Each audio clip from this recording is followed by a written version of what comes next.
Yeah, so sorry for that. We're back on track again. So please, yeah, what did you Okay, let me just continue. Yeah, it was almost like censorship. I started saying, yeah, it was almost like censorship. And then we got caught. Yeah, exactly. Yeah, that's how I feel. So I was saying that I'm a professor at Ohio State University. This state went for Trump twice in the presidential elections. I'm the only person that supports Trump at this university, at least in the social sciences at this university.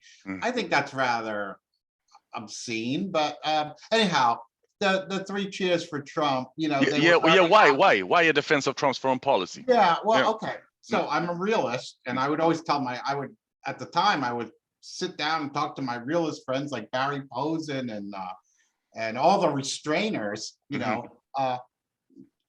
I would say to them, don't you like Trump? He's America first. He's saying exactly what you're saying, that America should come home, restrain its foreign policy, think about itself first. The Cold War has been over for 40 years now, or 30 years now. It's been over for 30 years and we still have NATO. NATO's obsolete. He's saying everything you say. How could you not support the guy? And they didn't support him.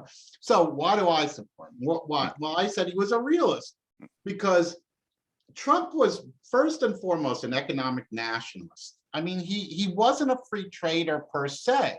I mean, he wasn't against free trade, but he wanted it to be fair trade. And he really cared about sort of neo-mercantil. He had a sort of neo-mercantilist view of the world. So he constantly talked about rebalancing America's trade accounts, no more trade deficits.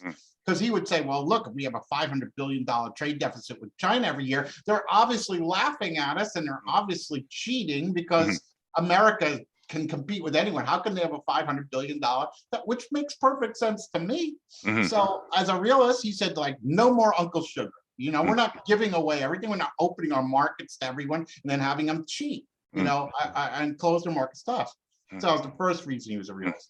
The second thing was that he always talked about relative gains. He was he had a relative gains orientation. So even with our allies, he would say, oh, those Europeans, we can't have them, eating our lunch, and he would say America first.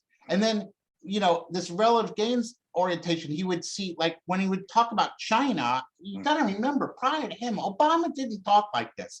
Bush didn't talk like this. When Trump would talk about China, he'd say, we're not in a Cold War, we're in a hot economic and technological war with China. It's a hot war. We've got to have the best 5G. We've got to beat them in 5G. We've got to beat them in quantum computing. We've got to beat them in artificial intelligence. And they were saying the same thing, China 2025. So he understood this relative gains orientation that, we wanted technological and economic superiority, supremacy over China, that this was a war, a real war. But, not a shooting war, but a competition that was approached a war. So he had a relative gains orientation, even with our allies. He would say the Europeans, I don't want them to do better than us on deals. He didn't like any deal where we didn't get a better deal. So very Waltz, right? Waltz said, when offered an opportunity to make a deal, states don't say, how much do I gain, but who gains more? That was Trump, Then third, he was a realist because he believed in bilateralism, not multilateralism. He was against globalism, the whole America first, economic nationalism. He say national interests take priority over a collective interests or collective concerns. And he understood that by wrapping American power, binding it, as John Eichenberg would say, in institutions, America was weakening its power. If you want to have bargaining power, it's much better to make bilateral agreements, use it in a bilateral sense. So he understood power in a very Hirschman-esque way, in this Albert Hirschman, sort of asymmetric interdependence. He got it. He always say, they're much more dependent on us than we are on them. If we have a trade war, we have a war with them, we win 100 out of 100 times, he would say. Again, very realist. And it rubbed the liberal establishment the wrong way. They would say, he's a transactional nationalist. Oh my gosh, the world's going to. And yeah, I mean, he didn't like the American-led order. He thought it had, I'll get it down in 1 second. Just the last one is that he would say no more free riding. So like, he didn't want our allies free riding. He wanted to end NATO. He said it was obsolete. What is it good for? These guys, he would call NATO like, welfare for the rich, just like Barry posed it. He said everything that the realists were saying, and but they didn't want to hear it. And I thought it was perfectly consistent with realism. So why do you think that other? If I'm not saying that you're necessarily right, but let's say that you're right. So why do you think that other realists rejected it or rejected Trump as a realist? Because just like Ken Waltz was the most strident liberal that I knew. He was a strident liberal. Almost every realist I know is a liberal, Democrat, liberal, and they're just completely inconsistent with their beliefs. There's no constraint in their beliefs. So they didn't like Trump the messenger, and they didn't want to be associated with him. And they were like, oh my gosh, he's co-opted realism and he's a dope, but he wasn't a dope. They just couldn't get their head around it. They couldn't get their head around this idea that this guy who they thought of as a racist, which he certainly is not, or a nationalist and dopey and very Trump was portrayed as a blowhard, a sort of petulant fool who thought he knew things like, I know more about nuclear weapons anyway. Yeah, he said things like that. He was a narcissist. He was all kinds of things, but that doesn't make him wrong. He was quite right. He had very good instincts, Trump. I think his instincts were impeccable. And what they don't want to admit is peace and prosperity. I can tell you, having lived since Eisenhower to Kennedy to Johnson to Nixon to Ford I've seen them all. And I'm telling you, I don't care what you say. You put Trump's record up against any one of those presidents, he blows them away. And yet he's ranked by these historians as the third worst president. Why? Because they don't like peace and prosperity.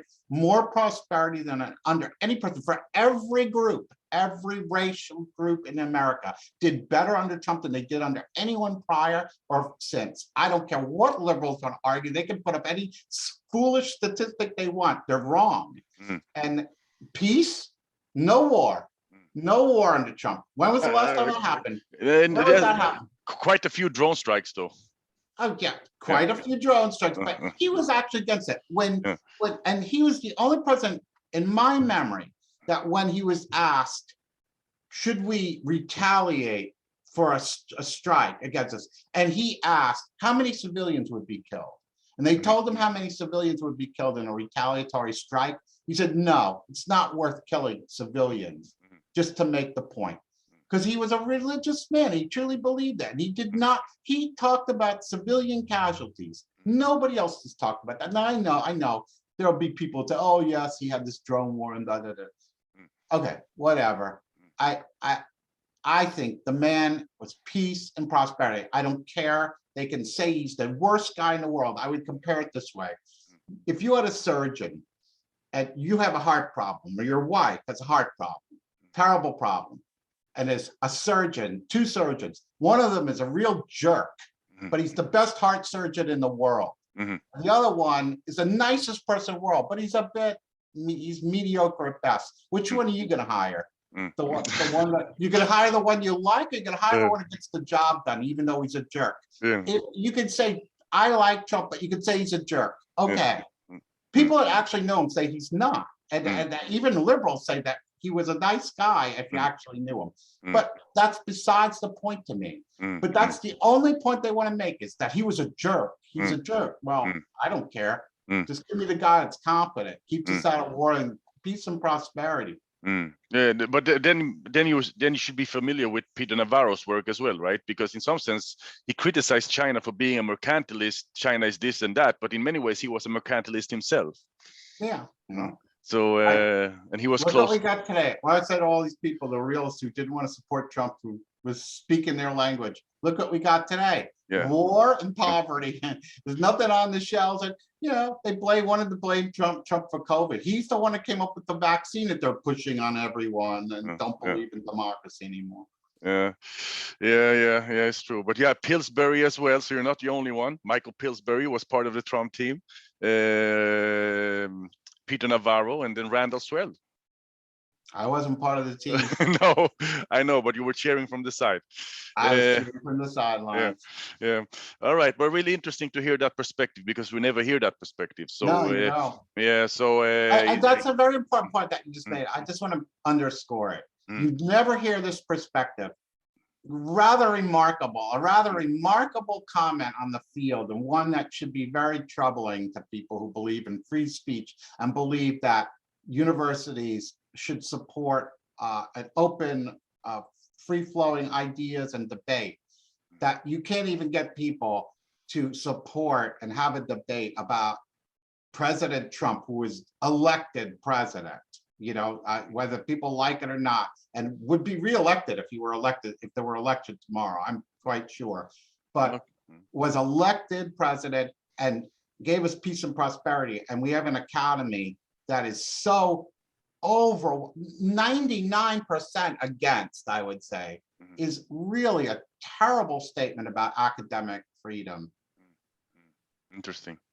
Yeah, that in itself deserves another talk. To be honest, it really does. Yeah. Interesting. I mean, you have also heard some of these calls now. I don't know how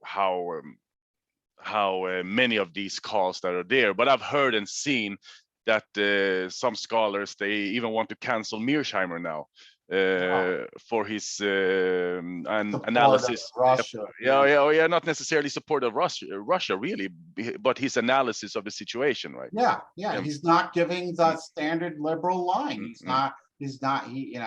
How dare he say, and they say he's not serious. People that say things that the foreign policy establishment, and particularly the media is just completely been co-opted by the liberal foreign policy establishment, that to the point where anyone that speaks something that they don't want to hear is a lunatic, should be banned. I remember I once said on the radio something like, I was giving a radio national, the PBS, I was saying, I made the outrageous comment that America shouldn't be trying to spread its values per se, but should try to take care of its own interests, narrowly defined. And the guy on the radio was PBS, it was our public broadcasters. It was like, how could you say something so outrageous? Well, I mean, what is American foreign policy if we're not spreading our values throughout the world? I go, well, let me tell you, there's a lot of people that study international relations that don't think that's probably a good way to go. But I know that you can't say things like that. So I can just see John right now. He's just completely, he's just been made into a pariah by the media, because how dare I read here again. How dare you to quote Greta Thunberg? Right. I get these, unfortunately, these Yahoo feeds. It's so terrible. It's just a search engine, but I can't help it. So I read this piece that was from NBC News, where it said 8 Republicans actually, can you believe 8 Republicans don't agree that Russia's invasion of Ukraine is a mortal threat to US security? Can you believe that all of 8 Republicans disagree with the statement that the situation in Ukraine is a mortal threat to US security? It's not even a threat to US security, but a mortal threat. And so John is saying, oh my gosh, he's saying we're actually responsible for this, and he can understand where Putin's coming from. Oh, well, this is the problem with academic debate. You can't have it anymore. Yeah. All right. Let's continue. We have a few more questions, or 2 more questions before we end. So in terms of policy relevance, how would realism inform policy? We have touched upon some of these. Well, let me just go quickly around the world. Well, China's the #1 threat. If China's the #1, realism would tell you China's the #1 threat. If China's the #1 threat, and Russia and China share a long border, well, then we don't want to drive Russia into the embrace of China. Now, I, as a realist, did talk about bandwagoning for profit back in '94. I think that's one of probably my most cited pieces. Yeah. And I do think we're seeing Russia and China bandwagon rather than balance each other, because they're both revisionist powers and they both see gain in overthrowing the American-led order, and they both feel humiliated by it. I mean, it's funny, they're both talking about humiliation and they want prestige, a very realist thing. I mean, like in a Gilpinian way, they're talking about relative prestige. Why do we not have as much prestige as we should when we've grown in power? It's very much like Gilpin's War and Change, and the disjuncture between actual power and prestige being a problem that creates crises that foreshadow another hegemonic war. Okay, just to throw that out there. I also think when we look at realism across the world, you know, realists said many years, don't humiliate, don't enlarge NATO to Russia's border. You will regret that someday, and it has come to fruition. This is Waltz. I used to, in the 90s, whenever I would see Ken Waltz, we would be talking, even when we went to Denmark together, and I remember him railing in this volume about NATO enlargement, how it would come back to bite us, that a realist would never do such a thing, because you can't be greedy and you can't do it. So that's very apropos. But what would you say then about you have claims that would perhaps say, but realist, you're looking at the world from a very high level of abstraction, right? And these countries that joined NATO, they wanted it. It was their autonomous sovereign decision. They wanted to join NATO, like Poland wanted to join NATO, and so on and so on and so on, because they saw that as good for their security. So why deny them the possibility to join NATO? Why deny the possibilities of getting more members if that is in their autonomous sovereign will? Right? Because it ignores power. When you do things like that, what you're saying is, well, they're autonomous states, so let's ignore the power realities and just say they can do whatever they want. But the power realities is such that it is Russia's backyard and Russia will revitalize. And so this all happened because of the 2008 meeting where Bush, in a sort of slapdash way, said, oh, guess what? Ukraine and Georgia are going to be part of NATO. Well, it wasn't even agreed upon, but he was like, well, yeah, we're going to do that. So that was kind of the end of that. Then we got the Georgian war. Now we have the Ukrainian war. It ignores power realities. And a realist would say bad things happen when you ignore power realities. And this is a bad thing that's happening. So that's what I would say about that. Yeah, 1 second. I just have to send a quick message to my wife. Because she has been calling me for. Okay. Yeah, so that's how you would respond to that critique. Okay, I see.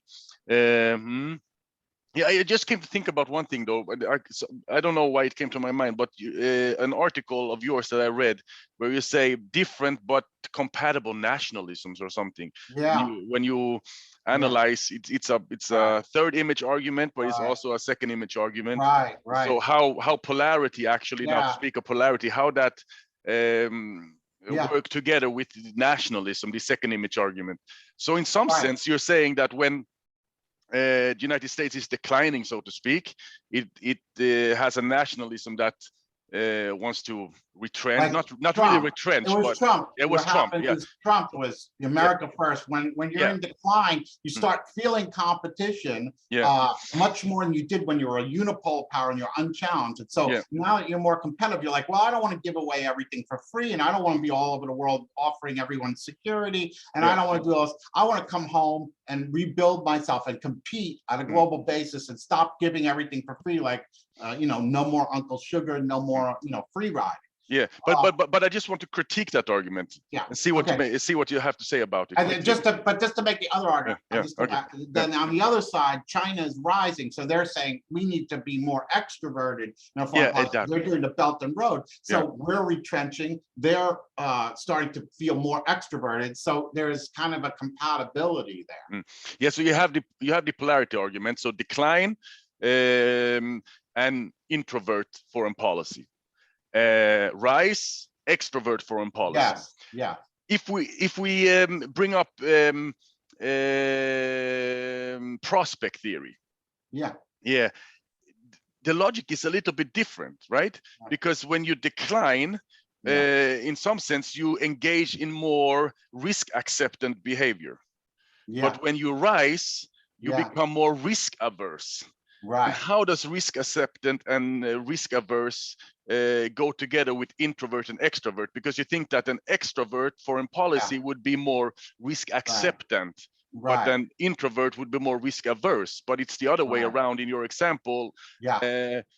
So it doesn't really fit with prospect theory. Do you see what I I'm think trying it does, but I understand your argument. I see it. Yeah. I see what you're saying. Yeah, I'll have to think about it. But no, that's a good point. I like the point. I have written about this. That's why I'm trying to think of what I have said about it. And I think it actually fits, but I see how you're making it sound. Do you see how I make sense of it using prospect theory, that it goes the other way around? Yes, I absolutely see that. I absolutely see that. I'll have to think about it. We can return to that actually. It's interesting. Yes. Yeah. All right. Okay. Last question. Before we leave, any advice to our fellow IR students? Yeah. Like I was saying earlier, I think first of all, make theoretical arguments, and I hope that by saying make theoretical arguments, what I mean is theory should simplify the world, make the world more understandable, not less understandable. So be very wary if your articles or your theories are more complex than the real world, or that's not our job. Be wary of jargon and things like that. And so have a story. Like the one thing I think as social scientists, we want to be relevant. And we're only going to be relevant if we tell good stories. We have to tell stories that make the world more understandable. And we can do that. We can certainly do that. It's at least it's wisdom that after 30-something years of being in the field, it's something that I've learned. I think I always had a sense of it, but it's more important even today to me. Two things: to tell good stories, to tell people things in a clear way. We're writers. I read fiction every day. I read 50 pages of 19th century, 20th century fiction.